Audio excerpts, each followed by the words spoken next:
مخدوم فخر زمان صاحب. بسم اللہ الرحمن الرحیم. Thank you mister speaker.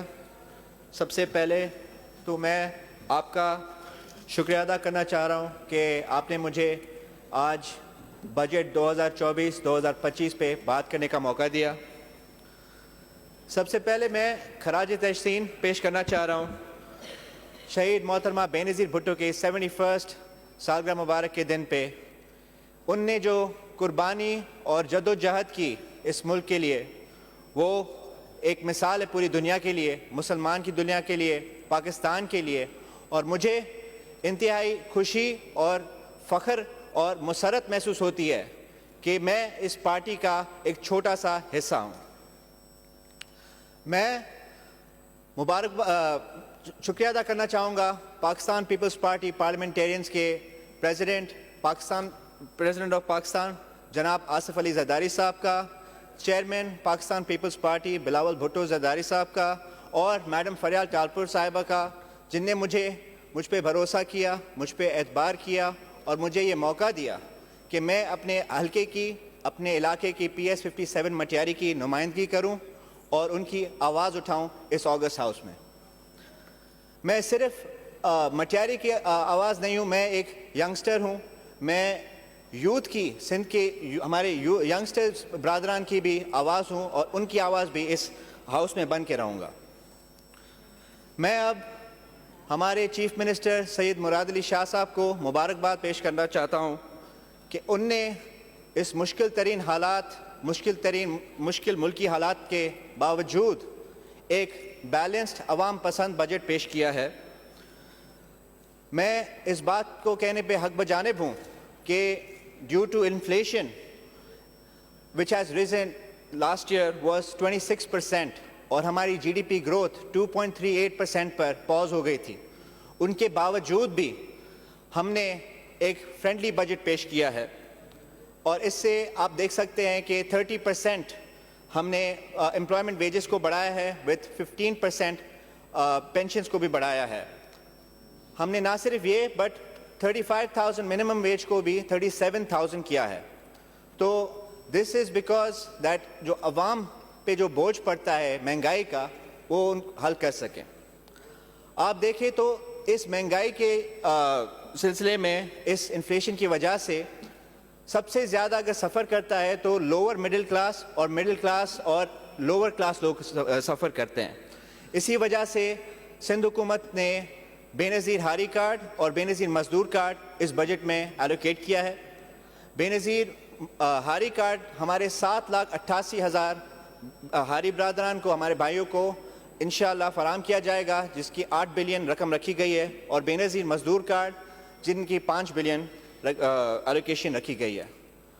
ہم خواتینوں کے لیے بھی ہمیشہ آواز اٹھائی ہے. یہ واحد جماعت ہے پاکستان پیپلز پارٹی جس نے ہمیشہ سب سے زیادہ لیڈیز کی آواز اٹھائی ہے، اور ان کے لیے بھی لیڈیز ایگری ورکرز کے لیے 500 ملین ایلوکیٹ کیے گئے ہیں.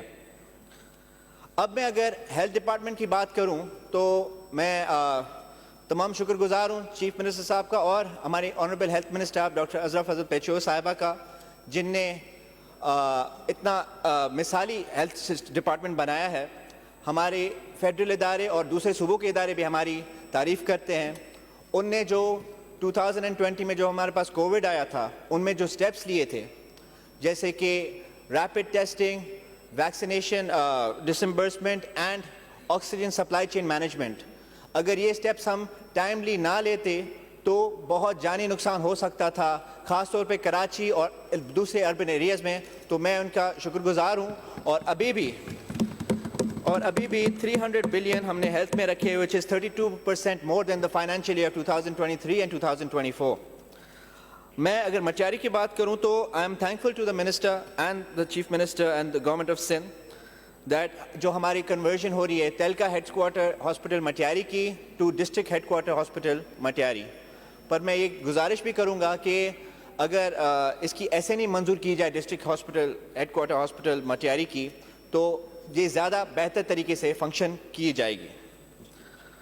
سائیں ہاں اگر ایجوکیشن ڈپارٹمنٹ تے ڳالھايان تو अल्हम्दुलिल्लाह सां 36% एक्सपेंडिचर हिन साल वधीक रखियो वियो आहे 2023-2024 जे फाइनेंशियल ईयर खां वधीक, which is 25% of the revenue of this year's total revenue of this expenditure.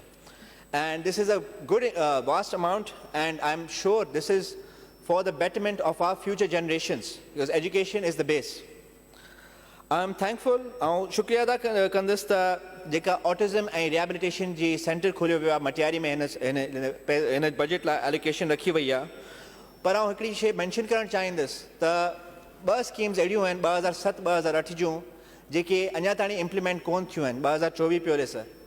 हिकिड़ी आहे जेका primary schools conversion to middle schools ऐं ॿियो आहे शेल्टर्ड स्कूल्स जी स्कीम्स।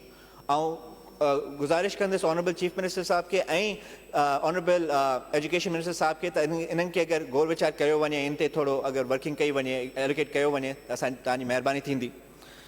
ॿियो आउं रिक्वेस्ट कंदुसि त मखदूम तालिब मौला medical college and teaching hospital उन जी बि चेयरमैन साहब पाण इफ़्तिदा कई क़िबला अमीन फ़हीम मखदूम अमीन फ़हीम जी वफ़ात खां 2 साल पोइ, ऐं उन ते बि अञा इम्प्लीमेंटेशन थी कान्हे।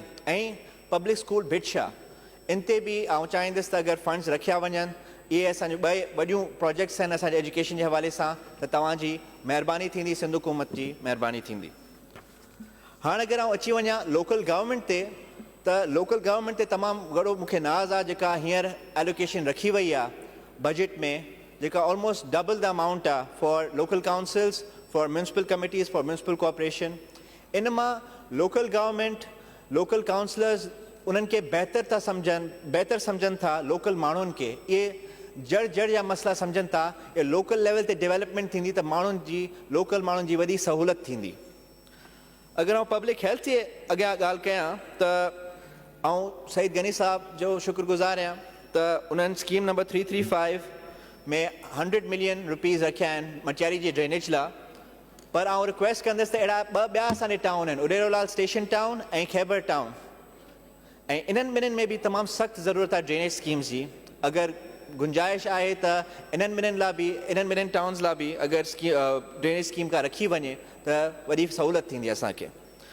ऐं इहो बि मैंशन कंदो हलां जनाब स्पीकर त आर ओ प्लांट्स जेके असांजा आहिनि हींअर मौजूदु उन्हनि जी फंक्शनैलिटीज़ बि कोन आहिनि, so they are mismanaged for local reasons.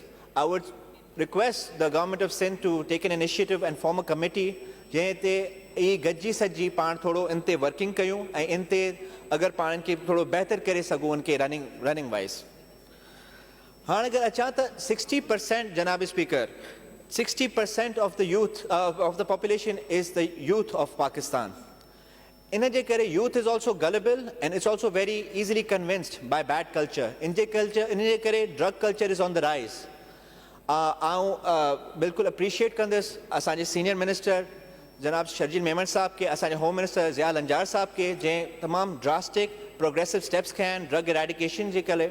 पर असांखे स्पोर्टिंग ऐं सोशल फैसिलिटीज़ सोशल एक्टिविटीज़ ठाहिणियूं पवंदियूं पंहिंजे नौजवान अवाम लाइ, जेके उहो इंगेज करे सघनि ऐं उन्हनि लाइ इहे बुरी शयुनि खां परहेज़ करे सघनि। असांजो ऐं रिक्वेस्ट कंदुसि स्पोर्ट्स मिनिस्टर साहब खे बि त असांजो मटियारी स्पोर्ट्स कॉम्प्लेक्स जो अप्रूवल आयो हो 2013 खां पोइ, उनमें अञा का डेवलपमेंट कान थी आहे, त इहा बि ऑनगोइंग स्कीम्स में अगरि खणी सघजनि त असांजे अवाम लाइ असांजे यूथ लाइ वॾी महिरबानी थींदी।